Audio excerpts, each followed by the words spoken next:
Vermont has a shrinking population, and there's fewer and fewer people who live there. A lot of people leave looking for jobs elsewhere. The people who stay are more and more in the older category, so you get more and more retired people and a shrinking population. It means they're running out of money. They've got less money. You also have less people working. Employers don't have people working there either. So what they did was they were going to try and do incentives to bring in companies, but other places are doing the same thing. That's really expensive.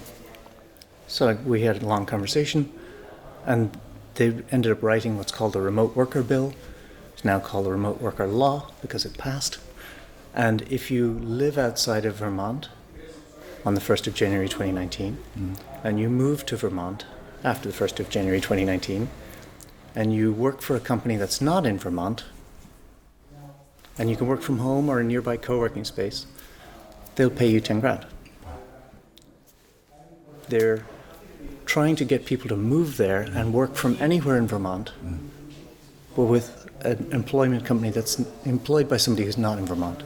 That's actually got them way more in just the first month than they're expecting for a 4-year test pilot program. That is revolutionary, because the traditional model is that governments think, we've got to attract industries and employers to a place. But this is saying, no, we don't particularly, it's not the industries we need, it's the workers we need. Right. And people, keep in mind, in days of old, that was the way it worked, right? You wanted to build a shipyard, so you bring a company, you build a shipyard, and then the people follow, and then they work there for the rest of their life. The entire social contract has changed over the last 40 years. Nobody has a job for life. So, and also a lot of jobs don't require you to build a factory. So why follow that old model? And what you're actually doing when you bring a company is you want to bring the humans. So why not just go directly talk to the humans? So the whole mantra we've been talking about for a while now is incentives for humans, not corporations. And it's extremely popular. I think it's great.